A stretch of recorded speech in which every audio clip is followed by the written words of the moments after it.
Hello, Romantics. I'm Sarah Gomez, author, romance lover, and host. You're listening to Romancing the Story, a podcast centered around writing, reading, and story structure, all with a twist of romance.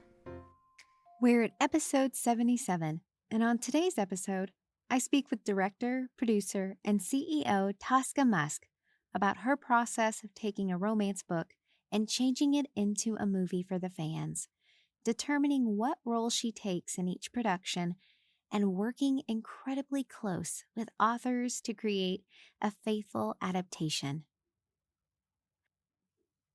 Passionflix is a premium streaming service with original movies and series adapted from beloved romance books. Tosca chatted about how Passionflix became a streaming service after pitching to other networks with no luck. We also discussed the rigorous schedule of filming several movies a year and figuring out how to tell the story in the best way. Plus, how she makes the important decision of which productions to film next. I was kind of nervous and trying not to geek out on this one because filmmaking is such a big passion of mine. As a female filmmaker and romance enthusiast, I really commend Tosca and all the incredible people at Passionflix for the work they do and can't wait to see what other surprises and adaptations they have in store. To watch Passionflix, be sure to go to their website and check out their memberships. From a signature membership that gets fans invited to premieres and on sets, to a day pass for a binge-worthy 24 hours. Don't worry, we chat a little bit more about the signature members because I was curious on how to get invited to be on set for one of the productions. Links to connect to Tosca and Passionflix, along with other media mentions in the episode, will be listed in the description. I do use some affiliate links, so if you buy through the link, it helps the podcast and is always appreciated. There's no Sarah Stories segment in this episode, but if you enjoyed my chat with Tosca, feel free to check out some of the other episodes from Romancing the Story. With that said, let's jump right in. Welcome, filmmaker and CEO and founder of Passionflix, Tosca Musk. Hi, so nice to be here. Thank you so much for having me, Sarah. Well, Tosca, I am so excited to have you on the podcast. And I know I've known a lot about Passionflix ever since way back in 2017. I'd heard about it and watched several of the movies. So, but yes, and in case listeners don't know though, can you tell them a little bit about yourself and Passionflix? Sure. My name is Tosca Musk. I'm the founder and CEO of Passionflix, which is a streaming platform that primarily focuses on taking popular romance novels and adapting them into movies and series in the way the fans want to see these books adapted. So we highly encourage the authors to be involved, and we highly encourage the fans to be involved as well. Right. And that's kind of what I remember, like knowing about Passionflix, especially when it first premiered back in, I think it was 2017, right? Is when it's kind of started. Okay. Yeah, September 1st, 2017. That was an awesome day. It was a super fun day and quite scary, but we launched with a large subscriber base on day one, which was really amazing because it was, did we meet you at RT or how did you know about us?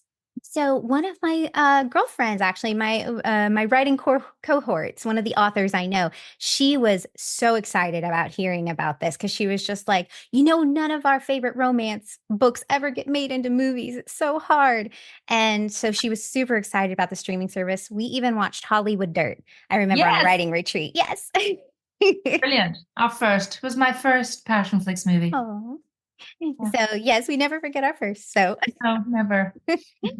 So it was, yes, that's how I kind of knew about Passionflix. And I knew that that was kind of a unique offering in the fact that it got really involved and was very much for the fans of these books. The reason being is because we are fans. Everybody that works at Passionflix And I say everybody that works at Passionflix reads all the books and are fans of this genre and fans of romance novels. And so it's, I like to say that everybody's drunk the Kool-Aid, and that's just, how we, how the entire company is run. I love it. It's so fun. It's like having your own romance book club, and then you get to make it into a movie and bring it to life. It's really fun.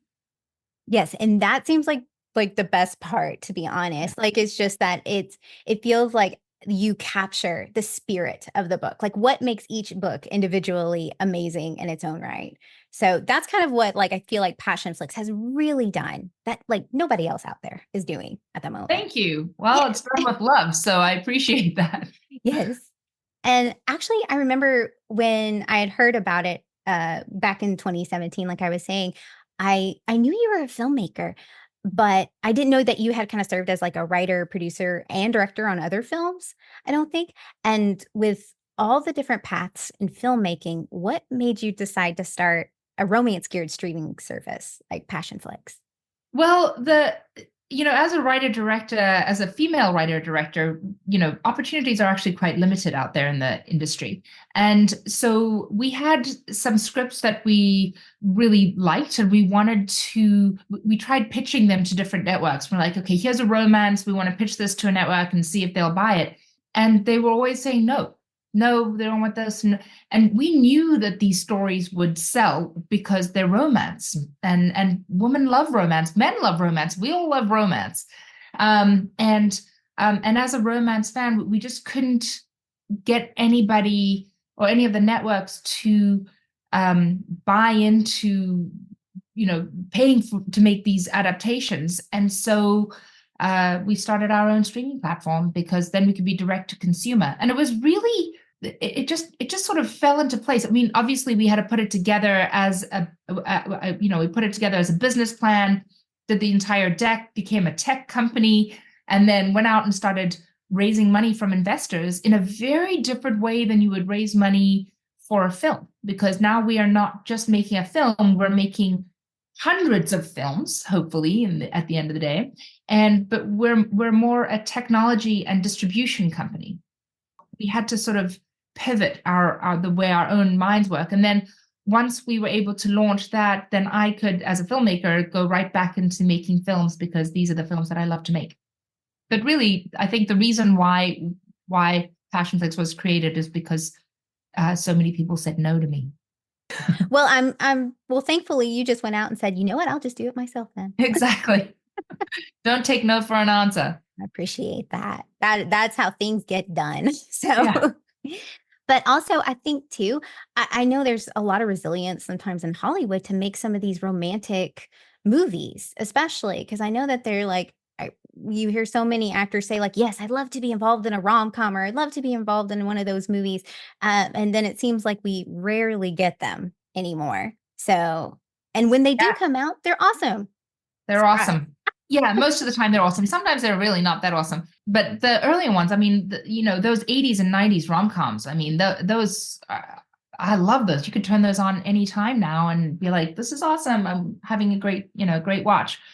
But yeah, at the end of the day, I think that the industry is risk averse. Making movies is very expensive, and with the number of streaming platforms and places that people can go and watch things now, every decision to make something, you have to like evaluate, will people really come? And people are, people are risk averse to that. Or there are some platforms that are not, they have to be everything to everyone. Netflix has to be everything to everyone. They're not just romance. They're not just action. They're not just sci-fi. They have to do a little bit of everything so that they can grab the massive audience that they have. Well, and that's why I think Passionflix has such a unique offering in the fact that, like, when I go into it, or any fan who goes into it knows exactly kind of what to expect, right? 100%. Yes. By the way, I do appreciate too the rating system you ladies have on there. That cracks me up, because I'm just like, okay, I know what I can watch probably with my kid in the room, so I'm okay. Yeah. It is very helpful to have a barometer of naughtiness. Yes. Also vanilla, you can definitely watch with all kids in the room. Okay, good. Definitely Mildly that. titillating, I would say, is more like preteen, teen stuff, you know? Yes, that's what I was kind of sticking to with my teenager. So I was just Yeah. like, okay, just have my headphones in, not, but I don't have to worry too much about it. No, not at all. So, but that's, I think, when I think of things like other streaming platforms, I do get I feel like it's oversaturated for me. And I like kind of going into something, kind of knowing, okay, this is what to expect from this. I'm going to get all the romance, all the bookish kind of romance content, and all the behind the scenes. And now you guys are seeming like you're beefing up a little bit on your content as far as like Tosca Talks, which is so awesome. I love that. That was so Oh, fun. thank you. That was, I tell you, filming Tosca Talks is so much fun. Again, the main reason is that I know all these authors. I spend so much time with them because we adapt all their books. And so now to be able to like do it while people are filming us and me actually, doing some of the things that the authors like to do in their personal lives, some serious challenges sometimes, on some of the things they make me do. But it's just fun. And I think it helps to bring who these authors are to the readers in a, outside of a book conference type experience. So it's fun. It did. It felt like very much like a conversation, like just like a fun conversation and fun. Like I got to kind of follow along with you and all these authors and like doing like little different things that were just really interesting and just really kind of gave me like more insight into who they were and kind of what their lives look like and even what was maybe inspirations behind some of their books. Yeah, no, I absolutely love it. Tosca Talks is super fun. I think we have 4 more episodes coming out in a couple of months. So that'll be fun. 4 or 5. I think we did 10 altogether, and then we'll do 10 next year. Fingers crossed. Ooh, nice. Yeah. So you managed to wear all these hats, even the busy title of CEO and founder, and you still write, produce, direct, now hosting with Tosca Talks, obviously. So what factors influence the decision of figuring out your role in a production? That's a very, very interesting question. Here's the thing. I would love to direct every single one of these movies. That would be my ultimate goal. And that's just not realistic for how much content we have to release.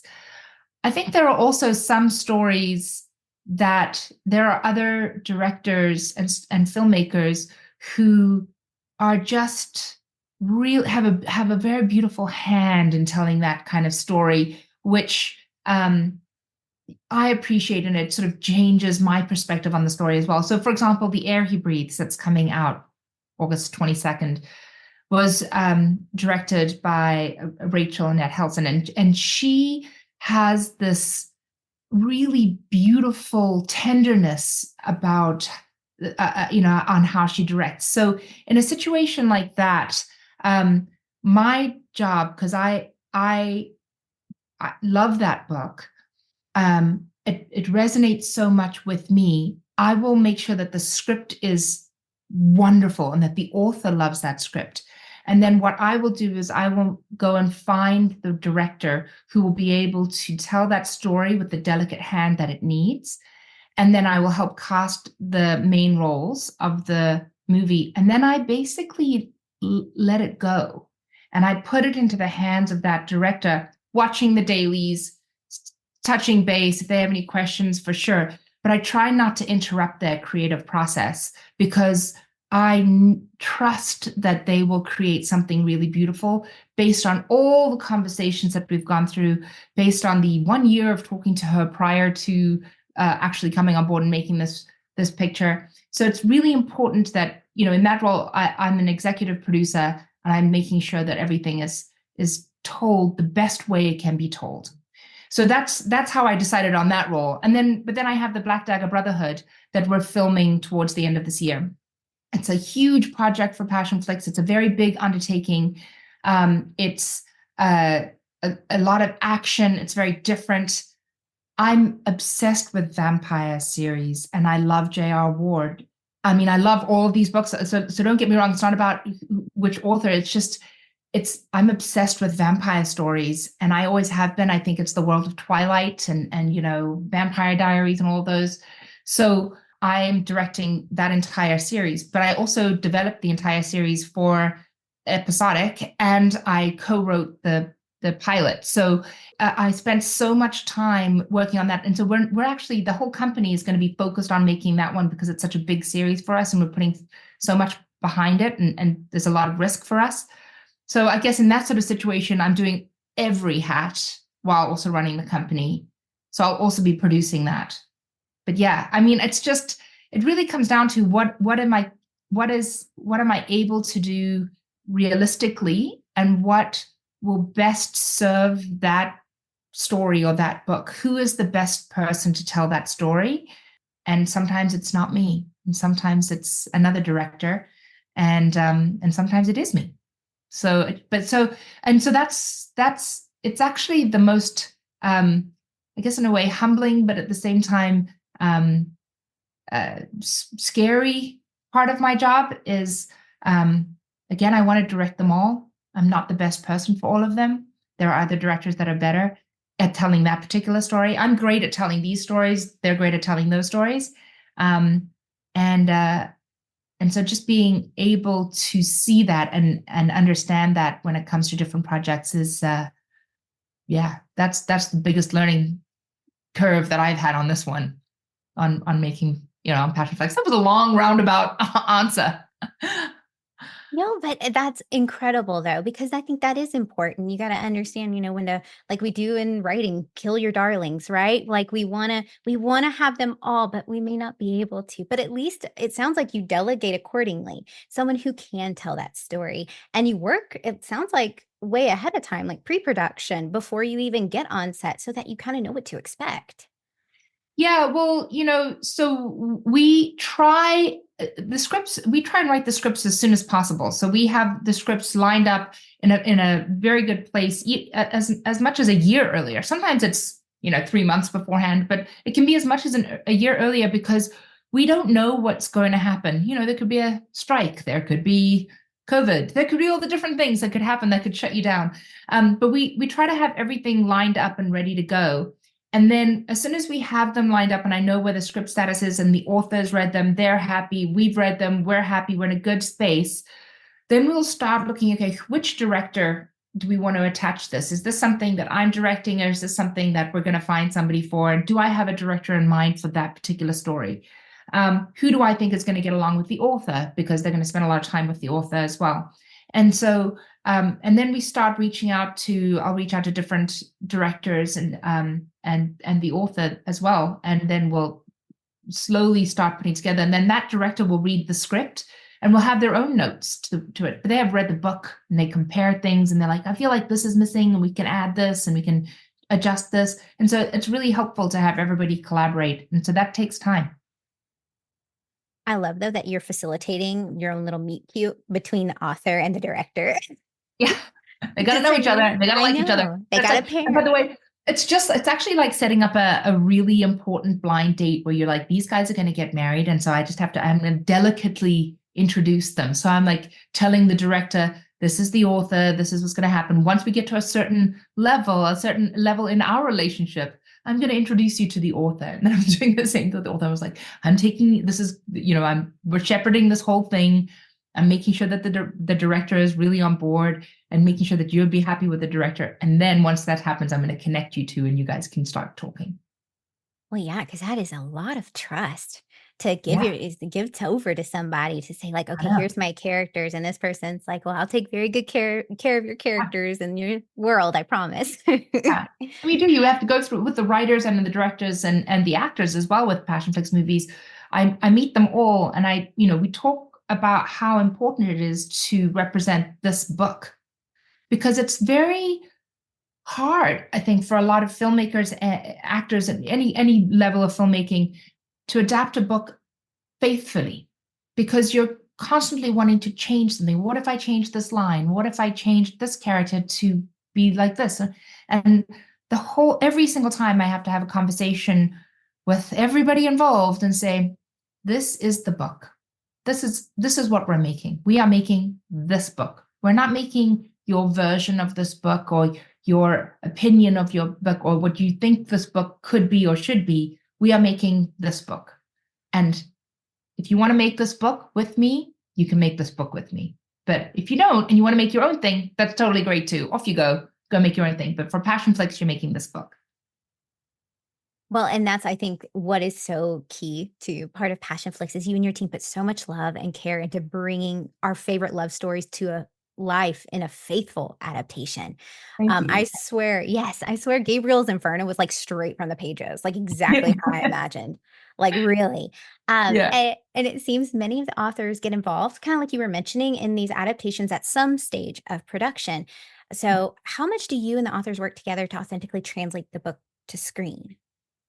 Very much so. So I'm going to give you an example of Black Dagger Brotherhood, Dark Lover, that we're doing now. So we're going to do that as episodic. So it'll be 5 episodes.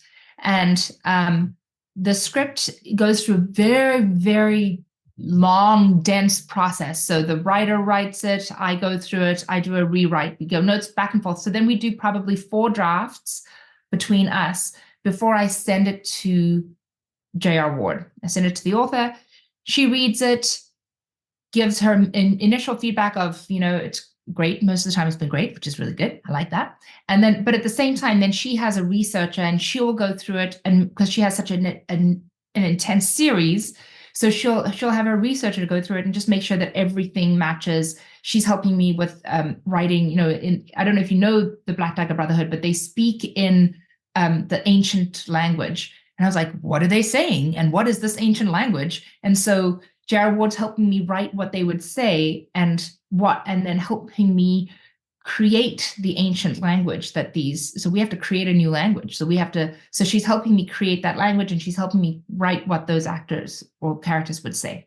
So when I say that we are very much so involved with the authors on these scripts, we're very involved. Also the same with casting. Literally just before us chatting here, I was on a Zoom with J.R. Ward talking about the various, where we are in casting, how we're going, do you like this person? We're watching auditions together. We're getting opinions. We're talking it through. What do we think this person can do? What do we think they can't do? And so to me, it's a collaborative experience. And it makes it so much more fun for me as well, because I'm working with a partner who has the same goal to make something really wonderful, but also a partner who trusts me 100% with their words. So it's a great experience. Yeah, and that seems like so fulfilling that you get to have this wonderful, collaboration, and the fans are so excited to see that. And that's actually where I kind of drew my question from and was more curious about, because I had watched the PassionCon videos, and I watched the one with J.R. Ward where you had talked about the pre-production process where you listed out all the brothers. I love the Black Dagger Brotherhood. I've eaten all those books up. Yes, they're amazing. I remember you had mentioned about the pre-production process where you were listed out all the characters, sent it over to J.R. Ward, had her tweak it, and then did it again. And then it was just seemed like such a very intense process, but in a good way, because it is based on a lot of world building for her series in particular. It's a world building, and these brothers have to be the brothers. They have to. Wrath has to be wrath, and torment has to be torment, and Zadist has to be Zadist. And so it's really, and I'm a huge fan of all of these books, and so. For me, every time I watch an audition and I see something, I go, are you that character? Are you them? And they have been. And I'm very glad to say that we are almost, we have almost all of our brothers secured, almost. So, probably by the time this podcast comes out, we'll have all of our brothers. Ooh, so exciting. I know. It is exciting. Really exciting, because we're going to be shooting it this fall. We're shooting it in October, November.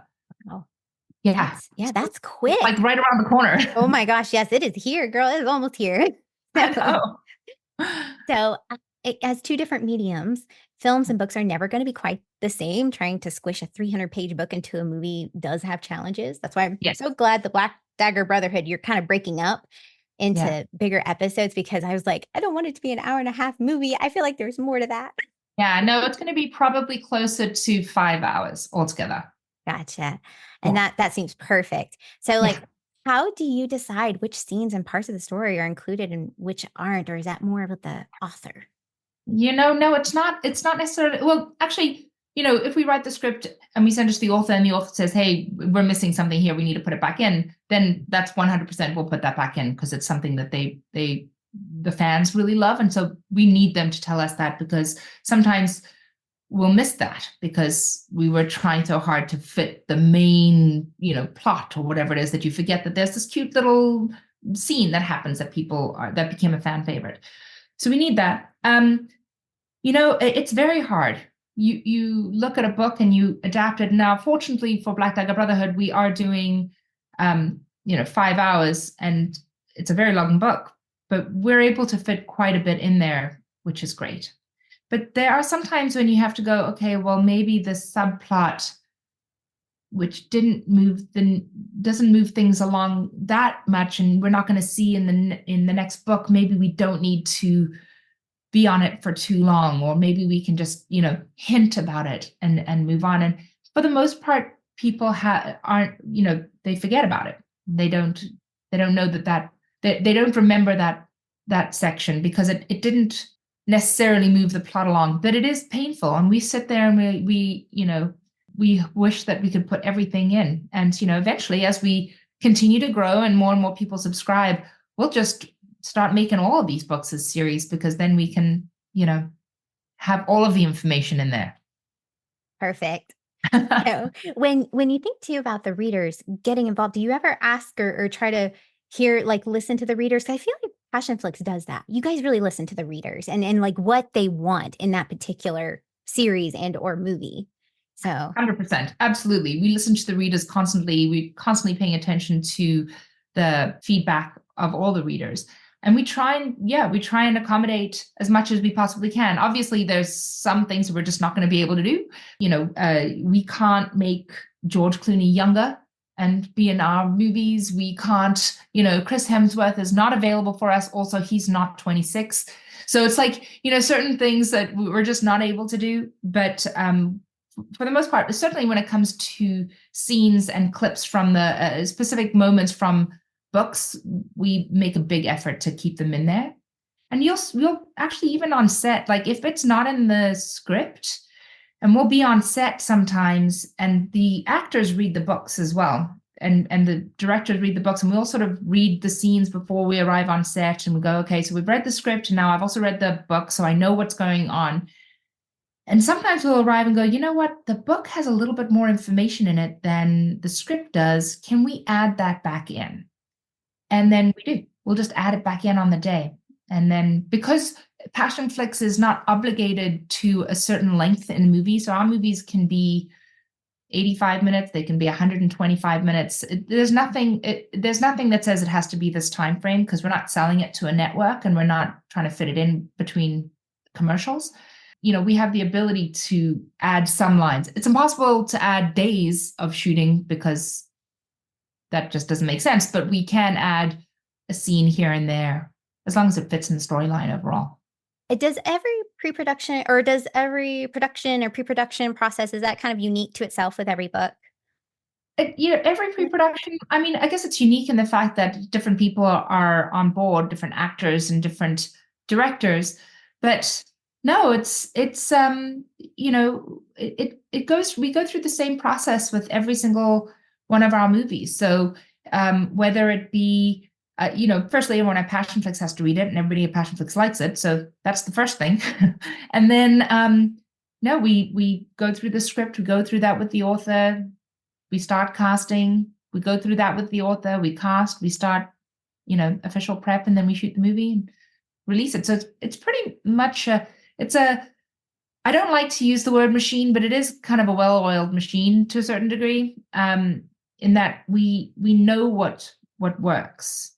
And as long as the authors and the fans trust us, which there has been the case, which is wonderful, then we're able to focus all of our energy on making these adaptations. Well, and the community, you seem like you've built an amazing community around Passionflix, which is so warm and welcoming and adamant about the films and series. And people are Yeah. very excited about it. So Yeah. yeah, I've even heard they have the nickname of Passionistas, I believe. Our Passionistas. Yes. So, and that's, I think, unlike other streaming services where like you guys really shine, is there are multiple ways for readers to get directly support and help bring the romance books to the screen while also getting perks. So, what are some of the amazing opportunities afforded to Passionflix members? Well, so there's, of course, the standard just monthly subscription, which is if you're just watching our content, which, thank you so much. But our what we have is we have signature memberships. We have founding members. Those are the people that originally were with us from the very beginning. Founding members joined Passionflix before we even launched. And we were very excited. We got 4,000 people to sign up to Passionflix as founding members before we even launched the platform, which just shows how much people really wanted this. And now we have signature members, and signature members are invited to join us on set. They're invited to premieres. They get early access to content. They have their own Facebook group. They're people that we reach out to, and they're kind of like our focus group as well. We love our signature members. And also I get to meet them all the time. They come to set, I get to meet them, and they have input in how we direct something, which is really helpful, by the way, when you're a director and you're sitting there and you're going to direct a scene, and the costumer comes out and goes, "Oh, there's this new scene and I didn't check the book," and but the character's walking in the room, and what color is the shirt? And I was like, what color was the shirt? What color was the character's shirt in the book? And then the signature members or the founding members who are with me, and they're like, "It was a blue shirt. It's a blue shirt." And I'm like, "Oh, great. It's a blue shirt. Can you get him a blue shirt, please?" And so they will immediately jump in and tell us, and they'll recall that scene. It's like having your own research team with you, which is great. So they'll just, I remember that scene. This is what, he said these lines, and you're like, "Oh yes, right." Nice. Yeah. So the readers can have like that direct like line and say like, "Yeah, don't forget they did this." Yeah. Absolutely. So that's fun. Also when those signature members, when they are watching me or anybody direct the scene, at the end of the scene, when we're finished, it's really wonderful to turn to them and say, "What do you think?" And they go like, "That was so great. That was so great." Because then you know that you've captured it. It's almost like theater, when you do a performance and then the audience immediately reacts and claps or does a standing ovation. When you're making a film, you get no reaction from anybody until the film comes out, 8 months to a year later. But when the founding members or the signature members are on set, they give you that immediate response. And so you know that you've got it. And it's great.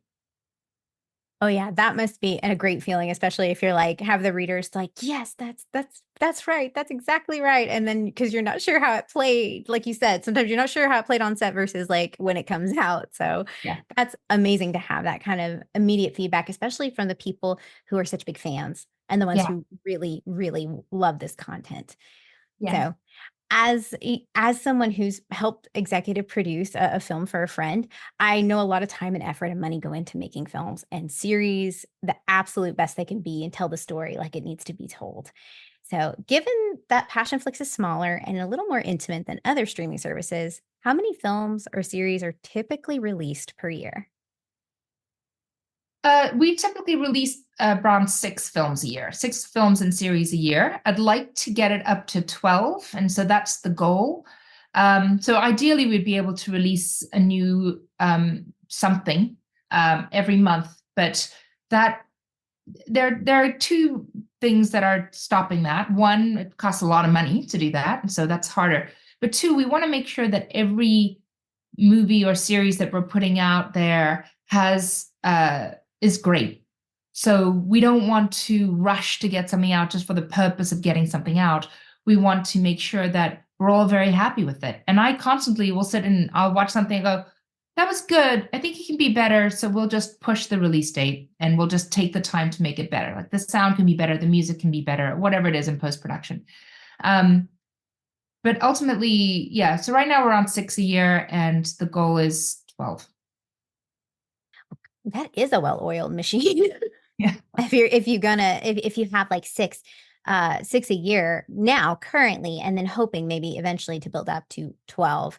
Yeah. And is that mostly due to just the time or just the money, or is it just kind of a little bit everything? Yeah, it's time and money. At the end of the day, it costs more, right? The more you Yeah. make, the more it costs. And, as people subscribe and as we get more people joining the service, then we're able to make more, and we're able to spend more money on the content as well, which is great and adds to production value.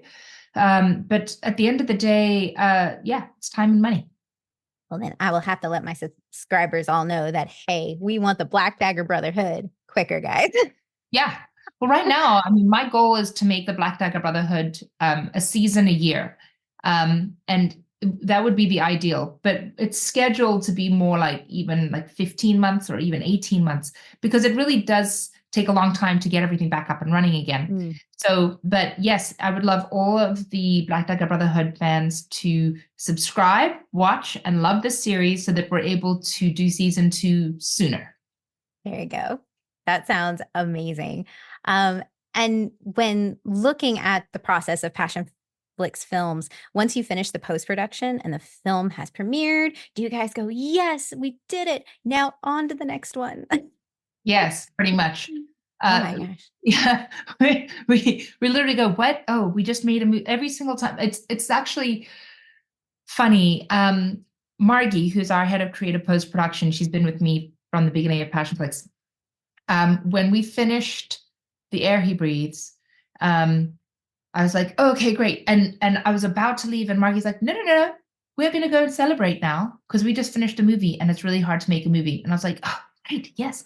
She's like, we have to remember, and she does this every movie, you have to remember that it's really hard to make a movie. It's really hard to do what we do. And while we have so much in the pipeline, we constantly are trying to make the next one. We want to make the next one. We need to make the next one. We have to make the next one so that we can, continue to grow and continue to make more. We have to get off of the hamster wheel, so to speak, and be thankful and grateful for what we've already made, or what we've just finished and accomplished. We've just created this piece of art and it's wonderful. So let's not just go, great, it's done, let's move on. Let's take some time, celebrate that we've made this, and then we can move on and still continue celebrating. But we always take some time to make sure that we celebrate having made a project.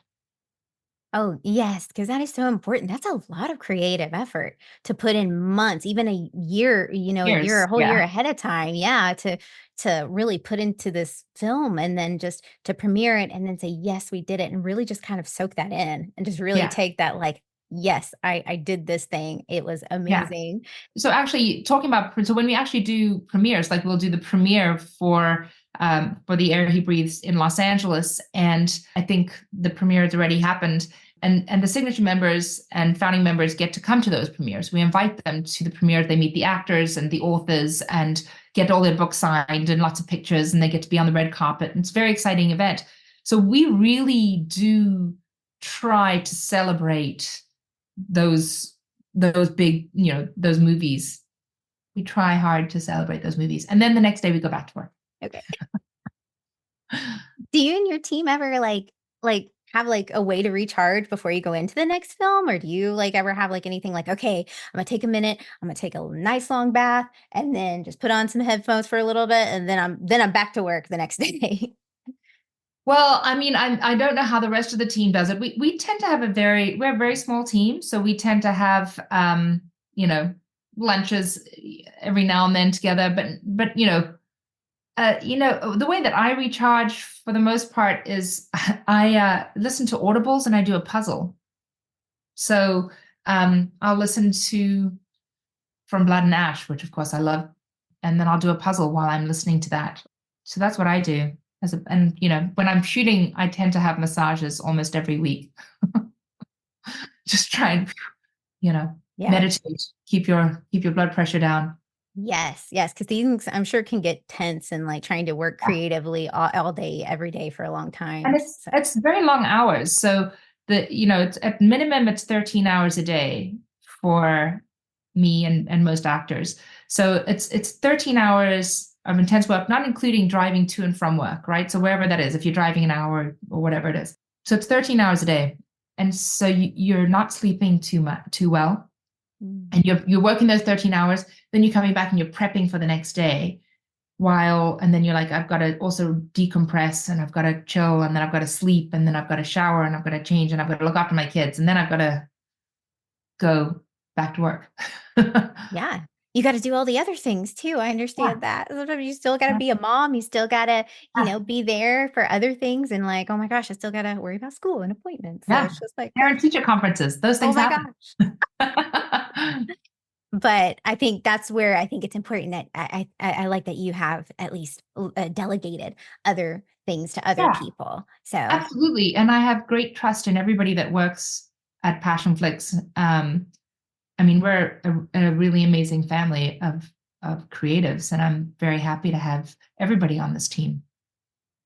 Yeah. And it seems like you have an amazing team. So that is awesome. Yay, Allie. Yeah, yay. So, how do you decide then? Like once everything's premiered, you kind of decompress, done some puzzles, listen to some Audible. How do you decide which film to work on next? Or you kind of already have that decided ahead of time? So we try and do a forecast as much as so. I have this forecast that's always up, and it's called the Master Plan. Fingers crossed. That's literally what it's called. And we have all of our books that we've optioned listed on this plan and scheduled out up to 10 years in advance, right? So we have it up to 10 years in advance because we have Black Dagger Brotherhood, so we know what's happening. It's going to be within 10 years, right? And so I go, okay, these are the months and the days that I think that we're going to be filming these series. How can we fit this? Because I have to prepare a full forecast for all of our investors as well, and we have to know what we can do. Now, things change. Again, we have strikes, or we have COVID, or we have different things that happen so that we are not able to film on those schedules. And so we can, there can be a backlog. And then as soon as you have that backlog, you have to try and figure out how to make all those movies at the same time, but you can't. So you have to make them, in a certain order. At the same time, you also have to make the ones that were already scheduled for that time because of whatever option agreements you have, or the options are expiring, or whatever it might be. Just on a business side of things, you have to make those shows within a certain time frame. So we're dealing with many things when it comes to how, the timing of when things are being filmed. The other things that we have to keep in mind is how much money do we have, and how much money will that particular movie cost to make? Some will cost a lot more than others because, Black Dagger Brotherhood has a lot of action and has, 10 main parts, and everybody has to be kept on for multiple seasons. So it's overall a much bigger endeavor. And so, costs more. But then, some of the others don't, because it might be, two people in a contained location. And so that just comes down to, how much money we have at the time and how we can fit things into different slots. And then the other thing that we have to keep in mind is what did we recently make, and what do we want to make that's different? So we have The Air He Breathes, which is beautiful. It's traumatic. It's a second chance romance. It's this, deep trauma and healing story that we get to watch, and then, as these two people bond and fall in love. And then we have Brenda Jackson's A Man's Promise. Well, that's, business, sexy, a little bit of suspense, a different type of story, rekindled romance, and so we have that. And then we have Lick, which is a rock star romance. And so that's a different type of romance. And again, so it's all romance novel adaptations, but they're just slightly different. They're different authors. They're slightly different in trope. So I think it's not like we have the same thing over and over again. It's a different story each time, which appeals to a broader romance audience, but also it allows us to tap into each one of those fan bases as well. And the wonderful thing about that is that there are readers of Lick who would never have read Brittainy Cherry or The Air He Breathes, and they heard about it on Passionflix, and they go, "Oh, wait, hang on a second, what's that book?" And then they'll go and they'll discover a new author, they'll discover a new book. And the same thing, everyone's reading Kylie Scott's book. And the same thing with Black Dagger Brotherhood or Gabriel's Inferno. It's people who maybe were fans of Hollywood Dirt, but now they've discovered that Gabriel's Inferno is on Passionflix. So they've watched those movies and now they want to read the books. And so it's really lovely to also introduce readers to different books and stories. Yes, because that's something I found too. Like there's if you have a lot of variety sometimes, that there a lot of those watchers or those readers will kind of cross over and they'll give it a chance because they're just like, well, it's the same team who made Hollywood Dirt or Gabriel's Inferno or was making Black Dagger Brotherhood. So I definitely want to give it a chance. Yes. That's exactly right. Yeah. Yeah. It does open you up a little bit more to some other genres. Absolutely. And I know I'm going to have like tissues and prepare myself for the air he breathes. 100%. So like tissues and ice cream. Oh there he gosh. breathes. Tissues and ice cream. Oh my gosh. Thank you for preparing me. I'll have to remember that. So, but yes, I think that is something that I feel like there's something a little bit for everybody on Passionflix, like no matter what kind of subgenre you fall in, because it's not all one thing. It's romance as a whole, which is the best-selling genre, of course, out there. But there are the different subgenres, there are different types. And like I said, you were adding seems like different content with like behind the scenes kind of content stuff, which is really fascinating and really shows, I think, a lot of different sides to kind of what these movies go through and how these authors are incorporated into it.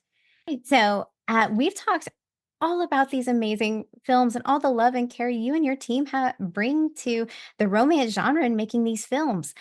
Where can listeners watch Passionflix and how can they connect with you? Thank you. Well, Passionflix is available on the web, and you can download it through the App Store or Google Play. Watch it on Apple TV, Roku, all your smart TVs, Comcast, Cox, Xfinity. Passionflix is pretty much available anywhere that you can find Netflix in the same way. So you just download the app and you can watch it and stream it anywhere. One of the things that I would like to suggest, though, if you are a romance novel fan and you enjoy making movies, is to join as a signature member, because then you get to actually visit us on set, be a part of the filmmaking process, be the first people to watch this movie and get invited to premieres and meet the authors and actors. And that's a really exciting adventure. Thanks so much to Tosca for joining the show. Special shout out to an off-screen Allie, who's the marketing maven at Passionflix. If you like this kind of content, don't forget to subscribe wherever you listen to podcasts. That way, you're the first to hear new episodes when they drop. And if you get a chance, feel free to leave a review. It helps support the show and allows for more opportunity to bring in all kinds of fantastic guests.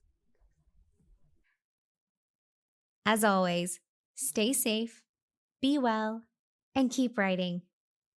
Bye!